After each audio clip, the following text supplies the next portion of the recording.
بسم اللہ الرحمن الرحیم۔ السلام علیکم ورحمۃ اللہ وبرکاتہ۔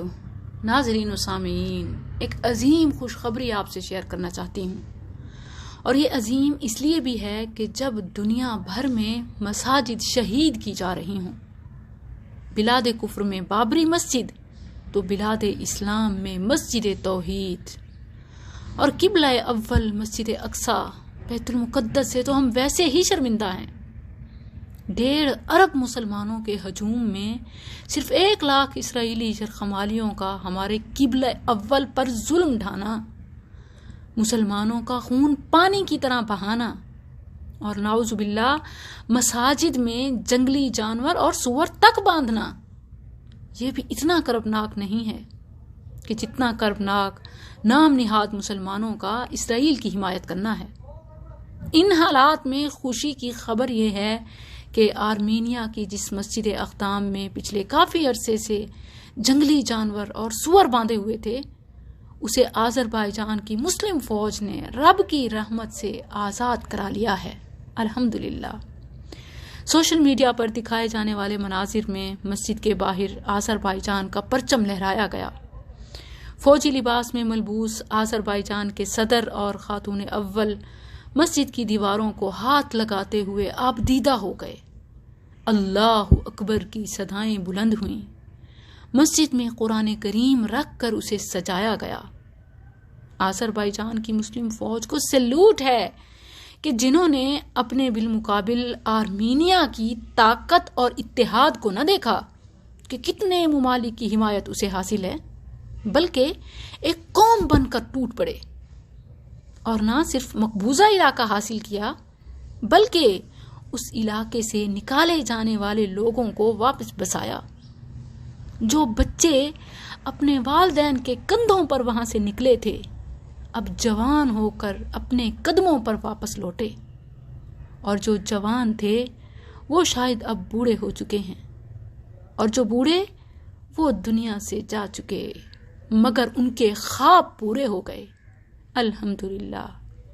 مگر ناظرین، ایک ہمارا بھی تو خواب ہے جسے انشاءاللہ پورا ہونا ہے، کشمیر کا خواب، جو ہمارے بزرگوں کے خوابوں اور قربانیوں سے مزین ہے، رنگین ہے، مسجد اقصی اور اسلام کی بالادستی کا خواب۔ مگر ناظرین، یہ تو خواب ہیں کہ جس کی تکمیل کے لیے قوم کو جاگنا پڑتا ہے، مگر وہ جو حقیقت ہے، ہمارے گھر، گلی اور محلے میں آذان کی صدا بلند کرتی، ہمیں بلاتی مساجد، حی علی الصلاح، حی علی الفلاح، مگر ہم کام، کاروبار، نیند اور سستی کی وجہ سے ان کا رخ نہیں کرتے، اور کہتے ہیں کہ گھر میں نماز پڑھ تو لی ہے۔ ہم یہ بھول گئے کہ گھر میں نماز عورتوں کے لیے ہے، جبکہ جو مرد ہیں ان کے لیے نماز بعد جماعت فرض ہے۔ بلاد کفر میں مساجد کی بے حرمتی اور بلاد اسلام میں مساجد کی ویرانگی دیکھ کر تو مجھے یہی سمجھ آتا ہے کہ آج کا مسلمان مریض ہے، کیونکہ مریض کو رخصت ہوتی ہے نا کہ گھر میں پڑھ سکتا ہے، جو مسجد جا نہیں سکتا۔ آج کا مسلمان مریض ہے، مگر کس کا؟ شہوت کا، کیونکہ مسجد نہیں جا سکتا، یا پھر وہ عورتیں ہیں کہ جن کی نماز گھروں میں ہوتی ہے۔ نمازیوں سے خالی مساجد دیکھ کر مجھے رسول اللہ صلی اللہ علیہ وسلم کا وہ فرمان یاد آ جاتا ہے، والذی نفسی بیدہ لقد ہممت ان آمر بحطب فیحطب ثم آمر بالصلاة فیؤذن لها ثم آمر رجلا فیؤم الناس ثم اخالف الى رجال فاحرق عليهم بيوتهم، رواہ البخاری۔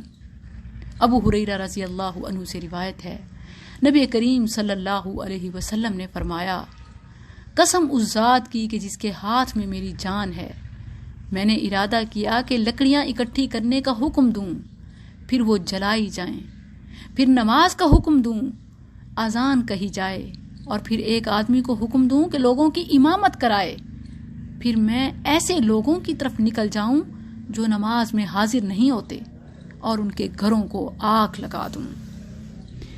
ناظرین، بلاد کفر میں گرتی جلتی مساجد کے لیے کچھ نہیں بھی کر سکتے تو بلاد اسلام میں اپنی مساجد کو ہی آباد کر لیجئے۔ اللہ اکبر!